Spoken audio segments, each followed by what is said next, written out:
ठप हुए जीवाजी यूनिवर्सिटी के काम, परेशान हुए दूर दराज से आए छात्र। 9 मांगों को लेकर प्रदेश भर की सरकारी यूनिवर्सिटीज में शुरू हुई हड़ताल। ग्वालियर के जीवाजी विश्वविद्यालय समेत मध्य प्रदेश के सभी विश्वविद्यालयों में व्यवस्थाएं आज चरमरा गई। कर्मचारी, अधिकारी और प्रोफेसर्स की हड़ताल पर जाने का असर आज जेयू पर दिखाई दिया। हड़ताल के चलते छात्रों की परीक्षाएं 7 जून तक स्थगित कर दी गई हैं। 7वें वेतनमान के अनुसार पेंशन सहित 9 सूत्रीय मांगों को लेकर आंदोलन कर रहे कर्मचारी, अधिकारी और प्रोफेसरों ने आज से अनिश्चितकालीन हड़ताल शुरू कर दी है। जेयू में प्रशासनिक भवन के सामने हड़ताल पर बैठे कर्मचारी भजन गाते नजर आए। इसके साथ ही प्रदेश भर में कर्मचारी एक साथ क्रमिक हड़ताल पर बैठे। कर्मचारियों का आंदोलन पिछले कई दिनों से चरणबद्ध तरीके से चल रहा है। दूर दराज से अपने कामों के लिए आ रहे छात्र छात्राएं परेशान हो रहे हैं। परीक्षाएं टल गई हैं। कॉपियां का मूल्यांकन का काम भी ठप हो गया है। हड़ताल का सीधा असर शैक्षणिक सत्र पर भी पड़ेगा। कॉलेजों की प्रवेश प्रक्रिया पर भी इसका विपरीत असर पड़ेगा।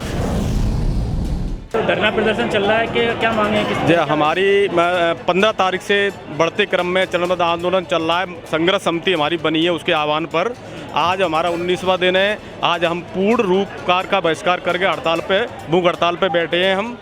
और हमारी 9 सूत्री मांगे हैं। मध्य प्रदेश शासन जो मांगे हमारी बहुत समय से लंबित हैं और आज तक शासन ने हमारी मांगों पे हमने 15 दिन शासन को समय दे दिया। हड़ताल क्रमबद्ध तरीके से कर रहे थे, मगर शासन हमारी मांगों पे गंभीरता से कोई विचार नहीं ले रहा है। शासन कुंभकर्णी नींद में सो रहा है।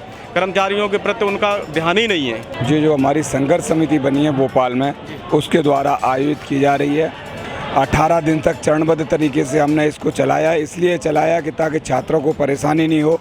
किंतु आज हमारी जो संघर्ष समिति का जो चरणबद्ध योजना थी, उसके तहत आज से हमने क्रमिक भूख हड़ताल शुरू कर दी और आज से ही कलमबद्ध काम बंद कर दिया गया। अब कलम बंद हो गई है, अब कलम नहीं चलेगी। जब तक हमारी मांगों को मध्य प्रदेश सरकार नहीं मानेगी, तब तक हम यही कलमबद्ध अधिकार जारी रखेंगे और क्रमिक भूख हड़ताल भी जारी रखेंगे। क्या मुख्य मांगे हैं? 9 मांग आपने जो सबसे बड़ी मांग है कि जो हमारे रिक्त पद पड़े हुए हैं, उन पर जो स्थायी कर्मी हैं, उनकी नियुक्ति की जाए।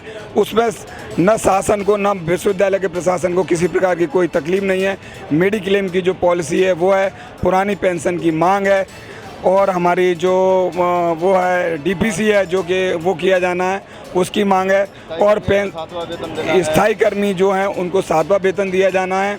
और जो हमारे पेंशनर जो हमारे रिटायर हो गए, उनको 7वें वेतनमान से पेंशन की मांग है। माननीय कुलपति महोदय से मैं 18 दिन से यहाँ बराबर बोल रहा हूँ, वे हमारे बीच में भी नहीं आए। हम लोगों के बीच में ना उनने कुछ कहा है ना सुना है, जबकि हम रोज़ आह्वान कर रहे हैं, उनका आग्रह कर रहे हैं कि भाई हमारे बीच में आके कम से कम बताना तो चाहिए हम लोगों को। हैं जो 6 मांगें हमारी हैं, वैसे 9 सूत्री मांगे हैं, 3 सूत्री मांगे तो हमारी शासन के अधीन आती हैं। और जो 6 सूत्री मांगे हैं, जैसे 7वां वेतनमान अस्थायी कर्मचारियों का है, यहाँ से नियमितीकरण का है जो मुद्दा, वो तो यहीं से कुलपति जी कर सकते हैं, कुलसचिव जी कर सकते हैं।